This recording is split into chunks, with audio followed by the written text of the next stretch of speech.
عليكم ورحمة الله وبركاته. أحمده ونصلي على رسوله الكريم. أما بعد فأعوذ بالله من الشيطان الرجيم. بسم الله الرحمن الرحيم. قل أفرأيتم ما تدعون من دون الله إن أرادني الله بضر هل هن كاشفات ضره أو أرادني برحمة هل ممسكات رحمته قل حسبي الله عليه يتوكل المتوكلون. صدق الله العظيم وصدق رسوله النبي الكريم ونحن على ذلك لمن الشاهدين والشاكرين. إن الله وملائكته يصلون على النبي يا أيها الذين آمنوا صلوا عليه وسلموا تسليما. محبت کے ساتھ درود شریف پڑھیے. اللهم صل على محمد وعلى آل محمد كما صليت على إبراهيم وعلى آل إبراهيم إنك حميد مجيد. اللهم بارك على محمد وعلى آل محمد كما باركت على إبراهيم وعلى آل إبراهيم إنك حميد مجيد. رب اشرح لي صدري ويسر لي أمري واحلل عقدة من لساني يفقهوا قولي. سب سے پہلے تو مرد مجاہد،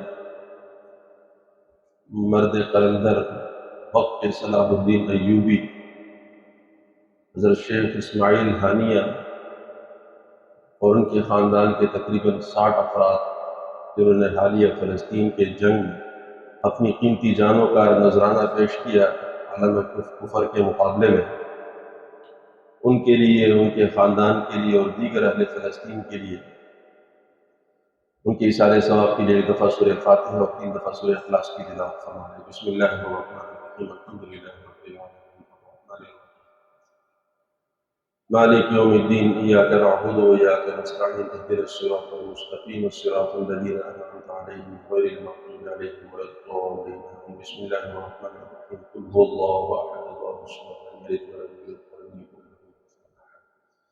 بسم اللہ الرحمن الرحیم. قل هو اللہ احد اللہ الصمد لم یلد ولم یولد ولم یکن له کفوا احد. بسم اللہ الرحمن الرحیم. قل هو اللہ احد اللہ الصمد لم یلد ولم یولد ولم یکن له کفوا احد. اللہ رب العزت سے دعا ہے اللہ تعالیٰ حضرت اسماعیل ہانی اور ان کے دیگر خاندان کے تمام افراد کو جنت الفردوس میں اعلیٰ مقام نصیب فرمائے، اور انشاءاللہ ایک دن اسلام کی بہار آئے گی، پورے عالم پر، پوری دنیا پر اسلام کی بہار آئے گی، اور جب کہ اسلام کی بہار آئے گی تو ان کے لیے لازوال قربانیاں انشاءاللہ یہ آخری دن تک، قیامت تک کے لیے زندہ رہیں گی، جاری رہیں گی، انہیں خراج تحسین پیش کیا جاتا رہے گا. شہید بہت عظیم مرتبہ ہے، اور ساری زندگی اسماعیل ہانی بھی اللہ سے شہادت کی دعائیں مانگتے رہے. اللہ تعالیٰ نے ان کی دعاؤں کو قبول کیا، اور اسلام بھی زندہ ہوتا ہے ہر کربلا کے بعد. تو کربلا والی کیفیت ہے فلسطین پر، اس سے بڑھ کر کربلا میں تو پھر بھی بچوں اور بیماروں کا اور خواتین کا خیال رکھا گیا، لیکن ان یہود و نصارہ نے مسلمان کے جرم میں، اسلام کے جرم میں مسلمانوں کا کیا حال رکھا ہے آپ تمام حضرات صبح اور شام اپنی آنکھوں سے دیکھ رہے ہیں. لیکن انشاءاللہ بالآخر فتح اسلام کی ہے، بالآخر فتح القدس کی ہے، بالآخر فتح انشاءاللہ اقصیٰ کی ہے. اللہ تعالیٰ غیب کے خزانوں سے مدد فرمائے اور تمام عالم اسلام کو ڈنکے کی چوٹ پر ان کی مدد کے لیے، ان کی نصرت کے لیے میدان میں اترنے کی توفیق نصیب فرمائے. آپ حضرات کے سامنے قرآن کریم کی آیت کریمہ کی تلاوت کی گئی ہے خطبے میں. اللہ رب العزت ارشاد فرماتے ہیں قُلْ أَرَأَيْتُمْ مَا تَدْعُونَ مِن دُونِ اللَّهِ إِنْ أَرَادَنِي اللَّهُ بِضُرٍّ هَلْ هُنَّ كَاشِفَاتُ ضُرِّهِ أَوْ أَرَادَنِي بِرَحْمَةٍ هَلْ مُمْسِكَاتُ رَحْمَتِهِ قُلْ حَسْبِيَ اللَّهُ عَلَيْهِ يَتَوَكَّلُ الْمُتَوَكِّلُونَ.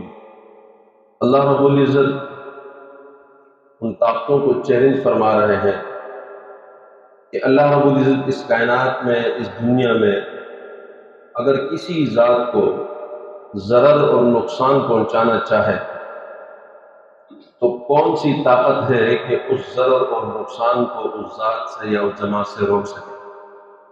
قل ارأيتم ما تدعون من دون الله ان ارادنی اللہ بضر هل هن کاشفات ضر، کوئی ہے جو اس ضرر اور نقصان کو اللہ رب العزت کی طاقت کے بغیر اسے روک سکے، اس سے ہٹا سکے، جسے اللہ ضرر اور نقصان پہنچانا چاہے؟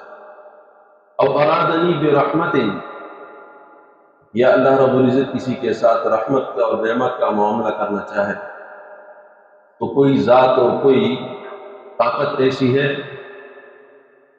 کہ اس ذات سے اس رحمت کو اور اس سکون اور راحت کو اس سے روک سکے؟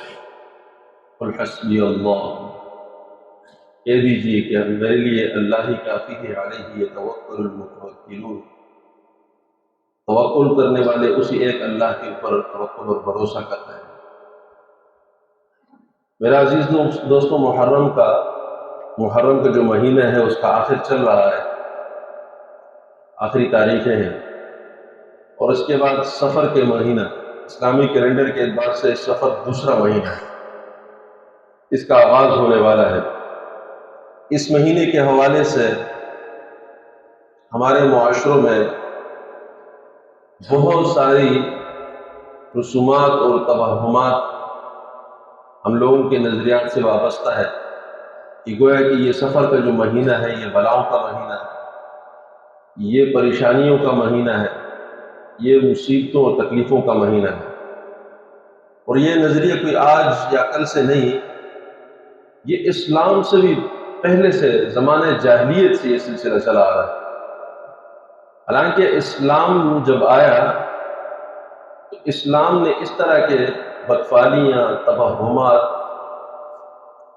جس کا تعلق لوگوں نے مہینوں کے ساتھ جوڑ دیا ہو یا دنوں کے ساتھ جوڑ دیا ہو یا کچھ ساعتوں اور وقتوں کے ساتھ جوڑ دیا ہو، یا یہ کہ شخصیات کے ساتھ جوڑ دیا ہو، چشموں کے ساتھ، مزارات کے ساتھ، پتھروں کے ساتھ، پرندوں کے ساتھ، درندوں کے ساتھ، مختلف قسم کی مخلوقات کے ساتھ انہوں نے اپنے خیر اور شر کے معاملات کو جوڑ دیا ہو۔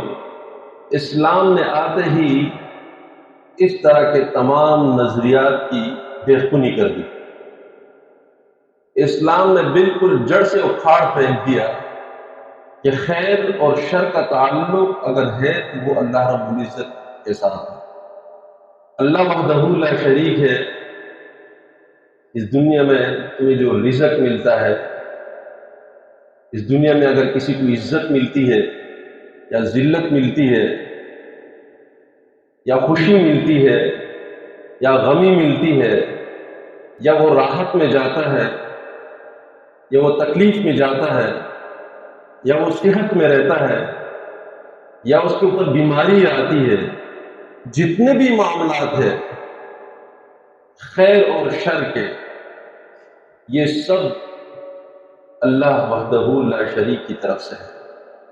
لیکن افسوس، صد افسوس، بدقسمتی سے کہنا پڑتا ہے، جب جس دور میں بھی ہم نے اللہ رب العزت کی بارگاہ کو چھوڑ دیا، اس کے در کو چھوڑ دیا اور ہم نے اپنے معاملات غیر اللہ کے ساتھ جوڑ دیے، تو عجیب و غریب قسم کی بدشگونیاں، بدفعلیاں، بدعات، رسومات، اس نے اسلام کے بعد بھی ہمیں نہیں چھوڑا۔ یعنی یہ جتنی بدفعلیاں تھی، بدشگونیاں تھی، بدعتیں اور رسومات جو اسلام سے پہلے تھی، اسلام آیا رسول اللہ صلی اللہ علیہ وسلم کی تعلیمات سے، یہ ساری بدعات اور رسومات ختم ہوئی۔ لیکن اس کے بعد جب مسلمانوں کے اپنے عقائد کمزور پڑ گئے، انہوں نے اللہ کے ساتھ جو تعلق تھا وہ کمزور کر دیا اپنے رب کے ساتھ، تو وہی زمانے جاہلیت کی نظریات اور وہ سوچیں وہ دوبارہ اس پر غالب ہوئی، اور وہی زمانے جاہلیت کے تصورات، وہی بدعات، وہی رسومات، وہی بدفعلیاں، پرندوں سے، مزارات سے، ستاروں سے، مہینوں سے، اوقات سے، وہ اس نے اپنے کے اوپر طاری کر دی۔ ایک اللہ رب العزت سے تعلق کی کمزوری کی وجہ سے۔ جب بھی حضرت مسلمان نے اپنے اللہ کے ساتھ، اپنے رسول کے ساتھ، رسول اللہ صلی اللہ علیہ وسلم کی تعلیمات کے ساتھ اپنا تعلق مضبوط رکھا، ہر قسم کے بدفعلیوں اور بدشگونی کے پرخچے اڑ گئے خود بخود آٹومیٹکلی۔ قرآن کا حرف حرف وہ مذمت کر رہا ہے بدشگونیوں کی، بدعات کی، رسومات کی، لیکن قرآن پڑھے کون؟ رسول اللہ صلی اللہ علیہ وسلم کی احادیث کو اٹھائے کون؟ اگر برکت کے لیے قرآن کریم کے مصحف کو اٹھا لیا، چوم لیا اور سر سے لگا لیا، اس قرآن کو کھولے کون؟ اگر اس قرآن کو کھولیں اور اس کو برکت کے لیے پڑھ بھی لیے تو اس کو سمجھنے کی کوشش کون کرے؟ ہر سپارے میں، ہر آیت میں، ہر رکوع میں اللہ رب العزت اپنی وحدانیت، اپنی طاقت، اپنے شر اور خیر کے امور وہ بار بار حضرت انسان کو سکھا رہا ہے، حضرت مسلمان کو سکھا رہا ہے کہ ان سب چیزوں کا تعلق ایک وحدہ لا شریک سے۔ اللہ رب العزت کی ذات کے سوا کوئی طاقت ایسے نہیں جس سے ہم اپنے شر اور خیر کے امور، اپنی عزت اور ذلت کے معاملات، بدشگونی کے معاملات وہ سے جوڑ لیں۔ سفر کا مہینہ اس جدید دور میں انفارمیشن اور ٹیکنالوجی سے ہر بندہ وابستہ ہے۔ اس دور میں بھی بہت سارے ایسے مسلمان ہمارے معاشرے میں موجود ہیں۔ ہم سے سوال ہوتا ہے، ہمارے پاس ہوتے ہیں، قاضی صاحب اپنی بچی کی، اپنے بیٹے کی شادی کرانا چاہتا ہوں، لیکن سنا ہے کہ یہ سفر کا جو مہینہ یہ ٹھیک نہیں ہے، اگر اس مہینے میں آپ نے اپنے بچوں کی شادی کرائی تو اس کا مقدر تباہی ہوگی۔ آپ اچھا خاصا پڑھا لکھا آدمی ہوگا، شکل اور صورت کو دیکھ کے بندہ حیران ہوتا ہے، یار آپ کے ذہن میں اس طرح کے سوالات آئے کہاں سے؟ اور کس نے ایسی پٹیاں آپ کو پڑھا دی کہ سفر کے مہینے سے اتنا ڈر لگا؟ یہ بلاؤں کا مہینہ ہے، آسمان سے بلائیں اترتی ہیں۔ کون سی حدیث میں آپ نے دیکھا، کون سے قرآن کریم کی آیت میں آپ نے دیکھا ہے، کہاں پر لکھا ہوا؟ لیکن ہمارے اس معاشرے میں سفر کے مہینے کے بارے میں طرح طرح بعض حضرات کہتے ہیں کہ اس مہینے کے شروع میں رسول اللہ صلی اللہ علیہ وسلم کو مرض وفات لگ گیا، حالانکہ اس مہینے کے شروع میں تو مرض وفات کی بیماری لگی ہی نہیں تھی۔ یہ بھی غلط ہے، اگر لگی تھی تو وہ مہینے کے آخر میں تھی۔ صحیح روایت سے یہ بات ثابت ہے کہ اس سے پھر اللہ نے صحت یاب بھی فرما لیا تھا۔ پھر ربیع الاول کے مہینے میں دوبارہ بیماری آئی، اور اگر بالفرض مان بھی لو کہ رسول اللہ صلی اللہ علیہ وسلم سفر کے مہینے میں بیماری لگ گئی، تو کیا اس سے اب یہ نتیجہ اخذ کر لیں کہ اب یہ شر کا مہینہ ہو گیا؟ اور رسول اللہ صلی اللہ علیہ وسلم کی قولی احادیث موجود ہے، لا عدوى ولا حامہ ولا نوء ولا سفر، متعدی چھوت چاک کی بیماریاں جو ایک دوسرے کو لگتی ہے، اللہ کے امر کے بغیر ایسا عقیدہ رکھنا یہ بالکل جائز نہیں ہے۔ اسلام میں اس طرح کی سوچ کی گنجائش نہیں ہے۔ حامہ پرندہ ہے، بعض لوگ کہتے ہیں زمانے جاہلیت ایک تصور ہے کہ اگر مقتول مارا جاتا تو لوگوں کا نظریہ تھا کہ اس کی کھوپڑی سے ایک پرندہ نکلتا ہے جسے حامہ کہتے ہیں، اور یہ الو ہوتا ہے، اور یہ پھر پکارتا رہتا ہے، چیختا رہتا ہے، چلاتا رہتا ہے اس وقت تک جب تک کہ قاتل سے بدلہ نہ لیا جائے۔ تو یہ حامہ سے نبی علیہ السلام نے فرمایا ولا حامہ، حامہ کے حوالے سے کسی قسم کا تصور اور نظریہ اس کی گنجائش نہیں ہے اسلام میں۔ اگر مسلمان ہو اور اسلام سے متعلق اپنا عقیدہ ٹھیک رکھتے ہو تو یہ قسم کے تصورات اپنے ذہن سے نکالنے پڑیں گے۔ ولا نوء، ستاروں کے منازل، ان منازل سے یہ نظریات اخذ کیے کہ اگر ستارہ اس منزل میں چلے گا تو بارش ہوگی، ستارہ اس دوسری والی منزل میں چلے گا تو بارش نہیں ہوگی۔ وہ لوگ اس سے اپنے مستقبل کے سفر طے کرتے تھے کہ ہمیں ان حالات میں سفر کرنا چاہیے، نہیں کرنا چاہیے، بارش ہوگی نہیں ہوگی۔ نبی علیہ السلام نے فرمایا ولا نہ ہوا، اسلام میں اس طرح کے نظریات کی گنجائش نہیں۔ اور اسی سفر سے متعلق اس زمانے میں بھی یہی تصورات موجود تھے۔ نبی علیہ السلام نے یکدم جڑ سے اس نظریے کو پھینک دیا، اکھاڑ دیا، ولا سفر، اور سفر کے مہینے کے حوالے سے جتنی بھی نظریات ہیں تمہارے، اسلام میں اس کی گنجائش نہیں۔ اور یہ جو بیماریاں آتی ہیں، یہ اس بیماریوں کو ایک حدیث میں رحمت کہا گیا ہے۔ نبی علیہ السلام نے فرمایا مجھے تعجب ہوتا ہے مومن کے معاملے میں کہ اگر اسے ضرر، تکلیف یا بیماری پہنچتی ہے اور وہ اس میں صبر کرتا ہے تو تب بھی اس کے لیے رحمت ہے، تب بھی اس کے لیے سعادت ہے۔ اور اگر اسے خوشی ملتی ہے اور اس پر وہ شکر ادا کرتا ہے تو تب بھی اس کے لیے رحمت ہے اور اجر ہے۔ عبداللہ بن مسعود رضی اللہ تعالیٰ عنہ وہ فرماتے ہیں کہ رسول اللہ صلی اللہ علیہ وسلم بیمار تھے، میں بیمار کرسی کی رہ گیا، میں نے رسول اللہ صلی اللہ علیہ وسلم سے مصافحے کے ہاتھ لگایا تو مجھے نبی علیہ السلام بہت زیادہ بیمار محسوس ہوئے۔ میں نے کہا یا رسول اللہ آپ کو شدید بخار ہے؟ تو نبی علیہ السلام نے جواب میں فرمایا کہ مجھے یہ جو بیماری ہے یہ تم میں اگر دو بندوں کو یہ شدید بیماری ہوتی ہے تو مجھے ایک محمد کو یہ ایک دو بندوں کی بیماری لگی ہوئی ہے۔ تو عبداللہ بن مسعود رضی اللہ عنہ فرماتے ہیں کہ میں نے جواب میں کہا کہ یا رسول اللہ شاید یہ اس لیے ہے کہ آپ کو دوہرا اجر ملے۔ تو نبی علیہ السلام نے جواب میں ارشاد فرمایا کہ بالکل عبداللہ بن مسعود آپ نے ٹھیک کہا، مجھے دوہرے اجر کی وجہ سے یہ دوہری بیماری لگی ہے۔